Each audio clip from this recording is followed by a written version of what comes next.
সবাইকে শুভ সন্ধ্যা জানিয়ে শুরু করছি আজকের মক টেস্ট পর্ব 4। আগের দিনে আমাদের হোমওয়ার্ক দেওয়া ছিল। কি দেওয়া ছিল সেই প্রশ্নটা একটু দেখে নেব। প্রশ্নটা ছিল, বাক্যে ক্রিয়াপদের সঙ্গে নামপদের সম্বন্ধকে বলা হয়। অপশন এ তে ছিল সমাস, অপশন বিতে ছিল সন্ধি, অপশন সিতে ছিল কারক, অপশন ডিতে ছিল উপরিউক্তগুলির মধ্যে একের থেকে অধিক, অপশন ইতে ছিল উপরের কোনটি নয়। তাহলে এর উত্তরটা আমরা দেখে নেব। এর উত্তরটা হবে অপশন সি, কারক। যারা যারা তোমরা কারক করেছো তাদের প্রত্যেকে ঠিক হয়েছে। তাহলে আজকের আমাদের মক টেস্ট নাম্বার 4-এ প্রথম প্রশ্নকে দেখে নেব কি আছে। প্রথম প্রশ্নে আছে, বাঘে বলদে এক ঘাটে জল খায়। এটা কি হবে?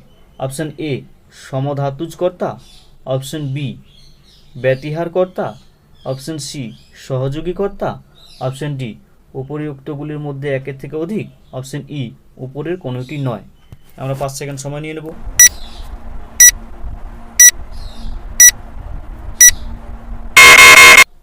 তাহলে এর উত্তরটা হয়ে যাবে অপশন সি সহযোগী কর্তা। অপশন সি সহযোগী কর্তা। তাহলে আমরা এর এক্সপ্লেনেশন কি আছে দেখে নেব এক এক করে। এর এক্সপ্লেনেশন আছে প্রথমে দেখব আমরা সমধাতুজ কর্তা কাকে বলে। সমধাতুজ কর্তা, দেখো, কর্তা এবং ক্রিয়া যখন একই ধাতু থেকে উৎপন্ন হয় তখন সেই ক্রিয়াপদের কর্তাকে সমধাতুজ কর্তা বলি। ঠিক আছে? তাহলে কর্তা আর ক্রিয়া একই ধাতু থেকে উৎপন্ন হবে। যেমন কি উদাহরণ দিয়ে একটু বিষয়টাকে ক্লিয়ার করে দিই। পড়ুয়ারা চেঁচিয়ে পড়ছে। পড়ুয়া, এখানে পড়ুয়া, এটা পড়ুয়া হচ্ছে কর্তা, আর পড়ছে এটা ক্রিয়া। এবার পড়ুয়া আর পড়ছে এই দুটাই কিন্তু পর ধাতু থেকে উৎপন্ন হয়েছে। ঠিক আছে? ঠিক সেরকমই লেখক এবং লেখেন, লেখক বই লেখেন, এই বাক্যটিতে লেখক আর লেখেন এই দুটা কিন্তু একই ধাতু থেকে উৎপন্ন হয়েছে, তাই এটা কিন্তু হয়ে গেল সমধাতুজ কর্তা। ক্লিয়ার? নেক্সট চলে যাব পরবর্তীতে। কি আছে? পরবর্তীতে আছে ব্যতিহার কর্তা। ব্যতিহার কর্তা, দেখো, ব্যতিহার কর্তা কাকে বলছে? কোনো ক্রিয়ার দুই কর্তার মধ্যে পারস্পরিক বিনিময় বা বিবাদ বোঝালে তাদের ব্যতিহার কর্তা বলে। যেমন কি বলছে, কোনো ক্রিয়ার মধ্যে দুটি কর্তা থাকবে, যদি থাকে তাহলে সেই দুটো কর্তার মধ্যে কি করবে? পারস্পরিক বিনিময় বা বিবাদ বোঝাবে। যেমন উদাহরণ দিয়ে বিষয়টাকে পরিষ্কার করে দিচ্ছি। কি আছে? 1 নম্বরে, রাজায় রাজায় যুদ্ধ বেঁধেছে।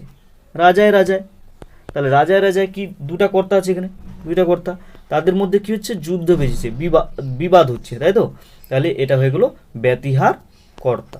নেক্সট আরও একটা উদাহরণ দেওয়া আছে, কবিতে কবিতে যুদ্ধ হচ্ছে। তাহলে কবিতে কবিতে কাদের মধ্যে যুদ্ধ হচ্ছে? কবিতে কবিতে। তাহলে দুটা কর্তার মধ্যে কি বোঝাচ্ছে? এখানে বিবাদ বোঝাচ্ছে, তাই এটা হয়ে গেল ব্যতিহার কর্তা। নেক্সট চলে যাব, কি আছে? সহযোগী, সহযোগী কর্তা। সহযোগী কর্তা, দেখো, বাক্যে একাধিক কর্তার মধ্যে সহযোগিতার ভাব প্রকাশ পেলে তাকে সহযোগী কর্তা বলে। বাক্যে যখন একাধিক কর্তার মধ্যে কি পাবে? সহযোগিতার ভাব প্রকাশ পাবে। যেমন কি উদাহরণ দিয়ে বিষয়টাকে ক্লিয়ার করে দিচ্ছি। বাঘে গরুতে এক ঘাটে জল খায়। ঠিক আছে? একাধিক কর্তা, এখানে কি আছে? বাঘে আছে আর গরু আছে, একাধিক কর্তা আছে। এরা কি করছে? সহযোগিতা করছে, সহযোগী করছে। কি সহযোগী করছে? দুজনে মিলে এক ঘাটে জল খাচ্ছে, তাই না? তাই এজন্য এরা হয়ে গেল কিন্তু সহযোগী কর্তা বাঘে গরুতে। আরেকটা বিষয় দিয়ে ক্লিয়ার করে দিচ্ছে, আরেকটা উদাহরণ দিয়ে। মায়ে ঝিয়ে কাজ করে, তাই তো? মায়ে ঝিয়ে কাজ করছে, তাহলে দুজনে মিলেমিশে সে কিন্তু কি করছে? কাজটা করছে, সেই জন্য এটা হয়ে যাচ্ছে কিন্তু সহযোগী কর্তা। নেক্সট চলে যাব, কি আছে? হ্যাঁ, একটা বিষয় বলে দিই, যে এই ভিডিওটা দেখে যদি তোমরা সামান্য পরিমাণ উপকৃত হও তাহলে ভিডিওটা লাইক করতে কিন্তু ভুলো না। ঠিক আছে? এবং লাইক করে সাবস্ক্রাইব করে দাও। নেক্সট চলে যাব আমরা পরবর্তী প্রশ্নে। কি আছে? দেখো, আজকে 2 নম্বর প্রশ্ন। 2 নম্বর প্রশ্ন আছে, কাঁঠালের আমসত্ত্ব বাক্যের সম্বন্ধ হলো। অপশন এ ব্যাপ্তি সম্বন্ধ, অপশন বি গুণ সম্বন্ধ, অপশন সি অসম্ভব সম্বন্ধ, অপশন ডি উপরিউক্তগুলির মধ্যে একের থেকে অধিক, অপশন ই উপরের কোনোটি নয়। তাহলে 5 সেকেন্ড সময় নিয়ে নেব।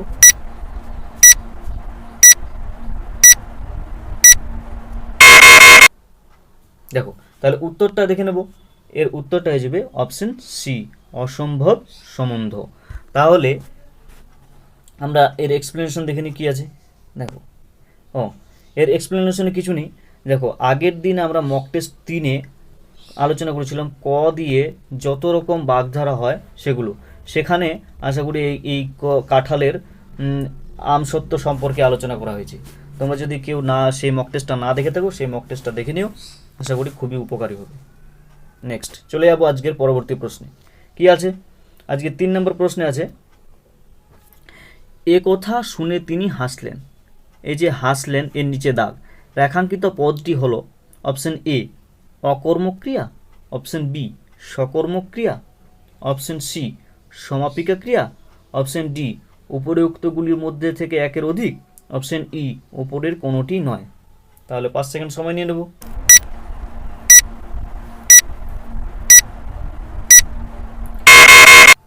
তাহলে এর উত্তরটা হয়ে যাবে, কী হয়ে যাবে এর উত্তরটা? অপশন সি, অপশন সি সমাপিকা ক্রিয়া, সমাপিকা ক্রিয়া। নেক্সট চলে যাব আমরা এর এক্সপ্লেনেশনে কী আছে দেখে নেব। দেখো এর এক্সপ্লেনেশনে আছে, দেখো প্রথমে আছে সকর্মক ক্রিয়া। সকর্মক ক্রিয়া সম্পর্কে একটু স্বচ্ছ ধারণা নিয়ে নিই। সকর্মক ক্রিয়া কাকে বলে? দেখো যে ক্রিয়ার কর্ম থাকে তাকে সকর্মক ক্রিয়া বলে। যে ক্রিয়ার কি থাকবে? কর্ম থাকবে, তাকে সকর্ম করবে। এবার কর্মকে ভিত্তি করেই এই ক্রিয়া কিন্তু পূর্ণতা পায়। ঠিক আছে, যেমন মা ভাত দাও, এই বাক্যটিতে কি মা কাকে বলছে? কর্ম এখানে ভাত, তাই না? ভাত দাও, তাহলে কি দাও? ভাত দাও। তাহলে এই জন্য এটাকে কি বলা হচ্ছে? সকর্মক ক্রিয়া। ক্লিয়ার? নেক্সট চলে যাব এর পরবর্তী, মানে কি আছে? অকর্মক ক্রিয়া। দেখো অকর্মক ক্রিয়া কাকে বলছে? যে ক্রিয়ার কর্ম থাকে না তাকে অকর্মক ক্রিয়া বলে। ঠিক আছে, যেমন কি বলছে? ছেলেটি কাঁদে, ছেলেটি কাঁদে। এখানে কি থাকছে না? কর্ম থাকছে না, ছেলেটি কিন্তু কাঁদে। ছেলেটি কি হয়ে গেল? কর্তা। এখানে কর্ম কই? কর্ম নাই, এখানে কর্তা আর ক্রিয়া আছে। তাহলে এখানে যেহেতু এখানে কর্ম নেই সেই জন্য হয়ে গেল এটা কিন্তু অকর্মক ক্রিয়া। নেক্সট চলে যাব, এরপরে কি আছে? সমাপিকা ক্রিয়া। সমাপিকা ক্রিয়া, দেখো সমাপিকা ক্রিয়া কাকে বলে? যে ক্রিয়ার ব্যবহারে বাক্যের গঠন ও অর্থ পূর্ণতা লাভ করে আর কিছু বলবার দরকার হয় না বা আর কিছু জানবার কৌতূহল থাকে না, তাকে সমাপিকা ক্রিয়া বলে। যেমন কি?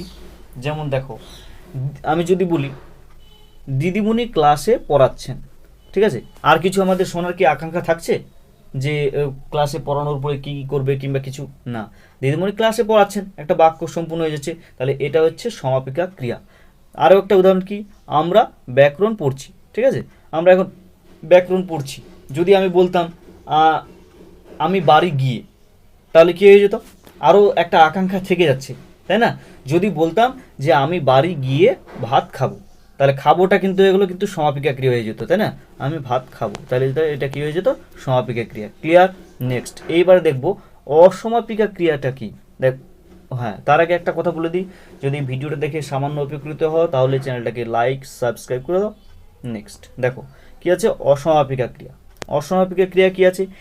যে ক্রিয়া ব্যবহার করলে বাক্যের গঠন ও অর্থ পূর্ণতা লাভ করে না। ঠিক আছে, বাক্যের গঠন এবং অর্থ কোনোটাই কিন্তু পূর্ণতা লাভ করবে না, আরও কিছু বলবার প্রয়োজনীয়তা বা জানবার ইচ্ছা থেকে যায়, সেই রকম ক্রিয়াকে অসমাপিকা ক্রিয়া বলে। যেমন কি? এই যে যেমন আমি একটা উদাহরণ দিলাম কিছুক্ষণ আগে, আমি বাড়ি গিয়ে, ঠিক আছে, আমি বাড়ি গিয়ে, তখন তাহলে তোমাদের তো একটা জিজ্ঞাসা থেকে যাচ্ছে যে বাড়ি গিয়ে কি করবেন? হ্যাঁ, বাড়ি গিয়ে কী করতে হবে? তাহলে আমি বাড়ি গিয়ে হয়তো কি করব? বসে থাকবো, ভাত খাবো, এটসেট্রা কিছু করবো একটা, তাই না? তাহলে গিয়েটা এখানে কিন্তু হয়ে গেল অসমাপিকা ক্রিয়া। এখানে কি দেওয়া আছে উদাহরণ একটু দেখে নিই। এখানে দেওয়া আছে জন্মিলে মরিতে হবে, তাই না? এখানে কি আছে? জন্মিলে আর হচ্ছে মরিতে। তাহলে এটা কি সম্পূর্ণ হচ্ছে? দুটাই কিন্তু অসমাপিকা ক্রিয়া। এখানে হবে, এই সমাপিকা ক্রিয়াটা বসে তারপরে এটা কিন্তু স্বয়ং সম্পূর্ণ হয়েছে, তাই না? তাহলে এখানে জন্মিলে আর মরিতে এই দুটা হয়ে গেল কি? অসমাপিকা ক্রিয়া। নেক্সট চলে যাব, কি আছে এরপরে? এরপর আছে দ্বিকর্মক ক্রিয়া। দ্বিকর্মক ক্রিয়া, যে ক্রিয়ার দুটি কর্ম থাকে তাকে দ্বিকর্মক ক্রিয়া বলে। তাহলে যে ক্রিয়ার কয়টা কর্ম থাকে? দুটা কর্ম থাকে, তাকে দ্বিকর্মক ক্রিয়া বলে। যেমন কি মা মেয়েকে বই কিনে দিলেন, তাই না? এখানে কর্তা, এটা মা। এবার কাকে দিলেন? মেয়েকে দিলেন। কি দিলেন? বই দিলেন, তাই তো? কাকে আর কি এখানে জিজ্ঞাসা করছি, তাহলে কি মেয়েকে দিলেন, কি দিলেন? বই দিলেন। তাহলে এখানে দুটা কর্ম হয়ে গেল, তাই না? এই জন্য এটা হয়ে গেল কিন্তু কি? দ্বিকর্মক ক্রিয়া। ঠিক আছে, নেক্সট। এরপরে কি আছে? আজকের 4 নম্বর প্রশ্ন। দেখো আজকে 4 নম্বর প্রশ্নে কি আছে? তিনি ন্যায়শাস্ত্রে পণ্ডিত। এই বাক্যে ন্যায়শাস্ত্রে এটা কি এটা কি অধিকার, তাই না? মানে কি ধরনের অধিকরণ কারক এক কথায়। দেখো এবার দেখো এখানে কি আছে? অপশন এতে আছে, অপশন এতে আছে আধারাধিকরণ, অপশন বিতে আছে ভাবাধিকরণ, অপশন সিতে আছে অপশন সিতে আছে কি? কালাধিকরণ, অপশন ডিতে আছে উপরিউক্তগুলির মধ্যে একের থেকে অধিক, অপশন ইতে আছে উপরের কোনোটি নয়। তাহলে 5 সেকেন্ড সময় নিয়ে নেব।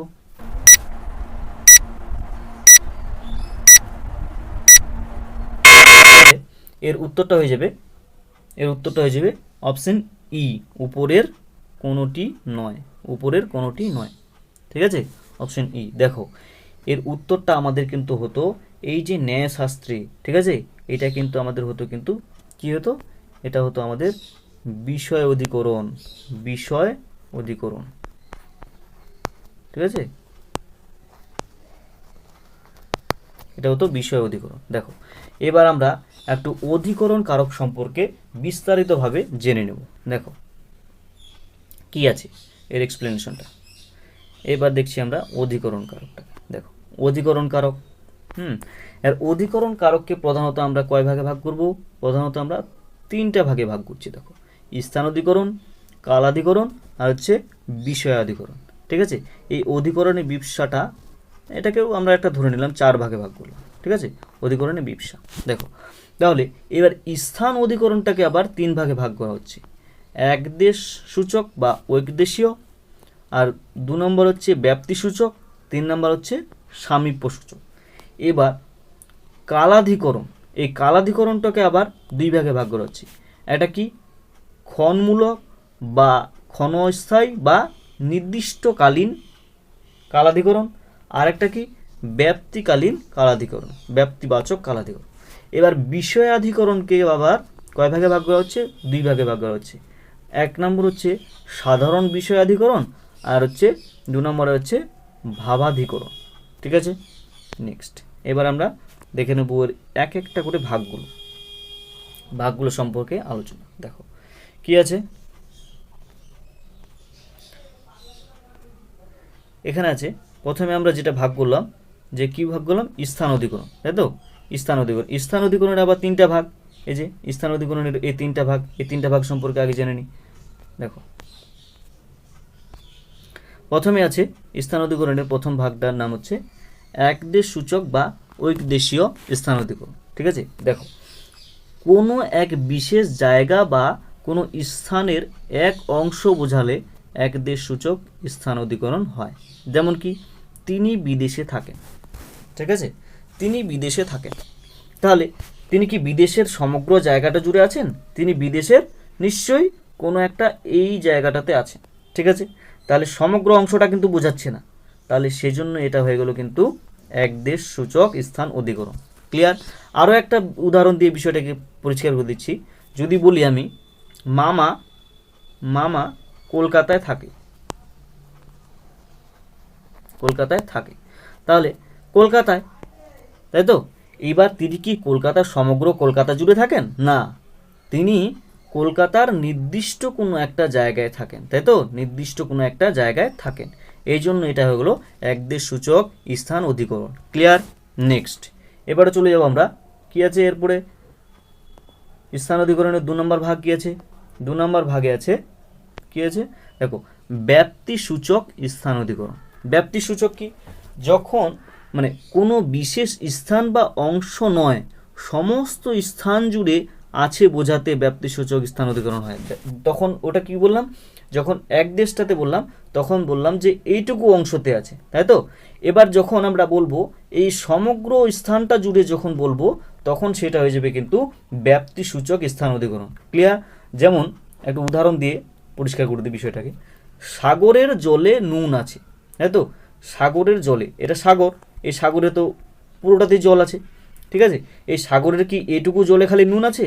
না, সাগরের পুরা জলটাতেই নুন আছে, তাই এটা হয়ে গেল কিন্তু কি হয়ে গেল, ব্যাপ্তিসূচক স্থান অধিকরণ। ক্লিয়ার? এবার আরও একটা উদাহরণ দিয়ে বুঝিয়ে দিই। যদি বলি নদীতে নদীতে জল আছে, নদীতে জল আছে, ঠিক আছে। তাহলে নদীর কি একটা জায়গায় খালি জল আছে আর একটা জায়গায় ফাঁকা আছে? না, সমগ্র নদী জুড়েই জল আছে, তাহলে এটা হয়ে গেল কি, ব্যাপ্তিসূচক স্থান অধিকরণ। ক্লিয়ার? নেক্সট চলে যাব কি, স্থান অধিকরণের 3 নম্বর ভাগ। কি আছে 3 নম্বর ভাগ? 3 নম্বর ভাগে আছে সামীপ্য সূচক স্থান অধিকরণ। সামীপ্য, সামীপ্য অর্থই হচ্ছে নিকট বা কাছে, ঠিক আছে। যেমন কি বলছে দেখো, কাছে বা নিকটে অবস্থিত বোঝাতে সামীপ্য সূচক স্থান অধিকরণ হয়। যেমন কি একটা উদাহরণ দিয়ে বুঝিয়ে দিচ্ছি, আগে এটা বলি। দেখো কি আছে, গঙ্গা সাগরে মেলা হচ্ছে, ঠিক আছে। এই গঙ্গা সাগর, এই গঙ্গা সাগর, এবার গঙ্গা সাগরে কি অ্যাকচুয়ালি কি এই সাগরের উপরে মেলা হবে? না, এর নিশ্চয়ই ধারে হচ্ছে।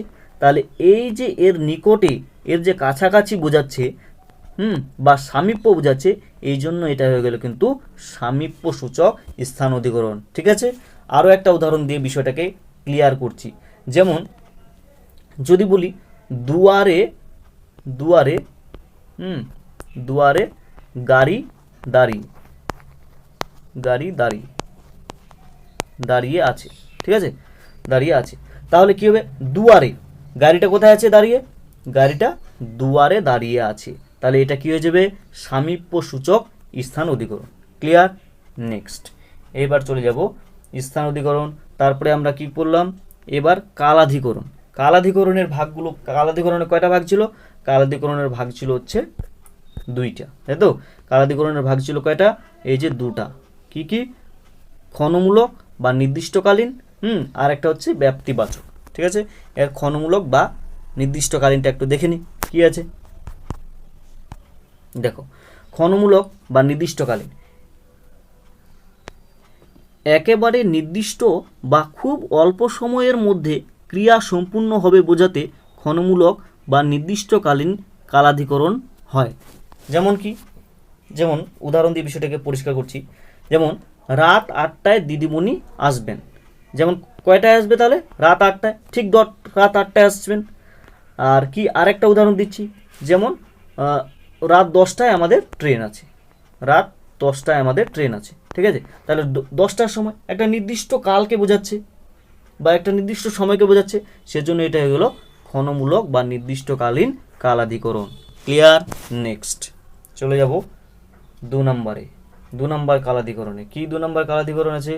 2 নম্বর কালাধিকরণ আছে এই যে ব্যাপ্তিবাচক কালাধিকরণ। ব্যাপ্তিবাচক কালাধিকরণ, দেখো কি আছে, ক্রিয়া সম্পূর্ণ হওয়ার সময় দীর্ঘকাল ব্যাপী হলে ব্যাপ্তিবাচক কালাধিকরণ, মানে একটা অনেক সময় ধরে বোঝাবে, ঠিক আছে। অনেক সময়, যেমন কি আছে, শরতে কাশফুল ফোটে।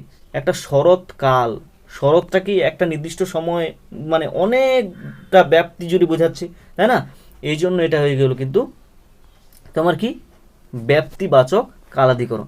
যদি বলি শীতকালে, শীতকালে শীতকালে কি করি আমরা, বেড়াতে যাব, ঠিক আছে। তাহলে শীতকাল, শীতকালের নিচে দাগ, তাহলে শীতকালটা হয়ে যাবে কিন্তু কি, ব্যাপ্তিবাচক কালাধিকরণ। ক্লিয়ার? নেক্সট চলে যাব 3 নম্বর ভাগে। কি ছিল 3 নম্বর ভাগে? দেখে নেব। 3 নম্বর ভাগে ছিল বিষয়াধিকরণ, তাই তো। এর বিষয়াধিকরণকে 2 ভাগে ভাগ করেছিল, সাধারণ বিষয়াধিকরণ আর একটা ছিল ভাববাচক, তাই তো। এবার সাধারণ বিষয়াধিকরণ কি, পার্থিব বিষয়কে অবলম্বন করে ক্রিয়া সম্পূর্ণ হলে তাকে কি বলে, সাধারণ বিষয়াধিকরণ। যেমন কি, তুমি ইংরেজিতে খুব দুর্বল, ইংরেজিতে একটা বিষয় বোঝাত, তাই তো, ইংরেজিতে খুব দুর্বল, তাহলে ইংরেজিতে এটা হয়ে গেলো তাহলে কি, সাধারণ বিষয়াধিকরণ। যেমন আরেকটা যদি বলি, আরেকটা কি বলি, গণিতে গণিতে আমি কাঁচা, গণিতে আমি কাঁচা মানে অঙ্কে, ঠিক আছে। এই অঙ্কের নিচে দাগ দিয়ে দিলাম, তাহলে এটা কি হয়ে গেলো, এটা হয়ে গেল সাধারণ বিষয়াধিকরণ, ঠিক আছে। নেক্সট চলে যাব কি ভাবাধিকরণ। এই ভাবাধিকরণটা দেখে নেব। ভাবাধিকরণ কি, বিষয়াধিকরণের বিষয় যখন অনুভূত বা মনোভাবকে প্রকাশ করবে, যখন কি অনুভূত না অনুভূতি, ঠিক আছে, অনুভূতি বা মনোভাবকে প্রকাশ করবে তখন তাকে বলে ভাবাধিকরণ। যেমন কি শোকে সে পাথর হয়ে গেছে, শোকে, ঠিক আছে, শোকে, তাহলে শোকে সে পাথর হয়ে গেছে, এখানে কি বোঝাচ্ছে, একটা ভাবকে প্রকাশ করছে, তাই তো, তাহলে সেজন্য এটা হয়ে গেল ভাবাধিকরণ। আরেকটা কি গোলমাল, গোলমালে হারিয়ে ফেলেছি, গোলমালে, গোলমালে হয়ে তার মধ্যে একটা গোলমাল হয়ে গেছিলো, সেজন্য সে একটা অনুভূতি প্রকাশ করে, মনের ভাব তার মধ্যে গোলমাল হয়ে গেছে, সেজন্য সে হারিয়ে ফেলে, এটা কিন্তু সেজন্য কি হয়ে গেল ভাবাধিকরণ। নেক্সট দেখো কি আছে, আরেকটা যেটা আমরা 4 নম্বর ভাগ করেছিলাম সেটা হচ্ছে অধিকরণে বিপসা, অধিকরণে বিপসা, অধিকরণে বিপসা, ঠিক আছে। বিপসা শব্দের অর্থ হচ্ছে আমরা বলবো কি পুনরাবৃত্তি, যেমন একই শব্দ যখন বারবার পুনরাবৃত্তি ঘটবে তখন সেটাকে হবে কিন্তু অধিকরণে, তখন সেটা হয়ে যাবে বিপসা, ঠিক আছে। এর অধিকরণ যদি কারক হয়, অধিকরণ কারক হলে তাহলে অধিকরণে বিপসা হয়ে যাবে, ঠিক আছে। তাহলে যেমন এখানে কি আছে, কুঞ্জে কুঞ্জে গাহে পাখি, কুঞ্জে কুঞ্জে গাহে পাখি, তাহলে এটা দুইবার আছে এখানে, দুইবার, এই জন্য এটা কি হলো অধিকরণে বিপসা। আরেকটা উদাহরণ দিয়ে বুঝিয়ে দিচ্ছি, যেমন যদি বলি গ্রামে গ্রামে বার্তাটি ছড়িয়ে গেল, গ্রামে গ্রামে, গ্রামে গ্রামে নিচে দাগ দিয়ে দিলাম, ঠিক আছে, তাহলে গ্রামে গ্রামে এটাও হয়ে গেল কিন্তু অধিকরণে বিপসা। ক্লিয়ার। নেক্সট দেখো কি আছে, নেক্সটে হ্যাঁ এই বিষয়টা একটু মনে করিয়ে দিই। দেখো যদি ভিডিওটা দেখে তোমরা সামান্যতম উপকৃত হও তাহলে ভিডিওটাকে একটা লাইক দিয়ে চ্যানেলটাকে সাবস্ক্রাইব করে নোটিফিকেশন অল করে দাও, ঠিক আছে, তাহলে সবার আগে তোমাদের কাছে নোটিফিকেশন পৌঁছে যাবে। দেখো আজকে এর পরবর্তী প্রশ্ন কি আছে দেখে নিব। পরবর্তী প্রশ্ন কি আছে দেখো, পরবর্তী প্রশ্নে আছে কি এটা ঢ বর্ণটি, এটা হচ্ছে হোমওয়ার্ক, এটা তোমাদের হোমওয়ার্ক, এটা তোমরা কমেন্ট বক্সে কমেন্ট করবে, এর উত্তরটাকে কমেন্ট বক্সে কমেন্ট করবে, এই হোমওয়ার্কটা। দেখো এই প্রশ্নটা আমি বলে দিচ্ছি, ঢ বর্ণটি কি, অপশন এ অঘোষ বর্ণ, অপশন বি ঘোষ বর্ণ, অপশন সি মহাপ্রাণ বর্ণ, অপশন ডি উপরিউক্তগুলির থেকে একের অধিক, অপশন ই উপরের কোনোটি নয়। তাহলে এর উত্তরটা তোমরা কমেন্ট বক্সে কমেন্ট করে জানাও, ঠিক আছে। তাহলে আশা করি আজকে তোমরা অনেক বিষয় সম্পর্কে কি করলে, ক্লিয়ার হয়ে গেলে, মানে যে পয়েন্টগুলো ছিল সেগুলো সম্পর্কে জানতে পারলে, ঠিক আছে। এরকম আরও ভিডিও পেতে চ্যানেলটাকে সাবস্ক্রাইব করে পাশে জুড়ে থাকো। দেখা হচ্ছে পরবর্তী ভিডিওতে।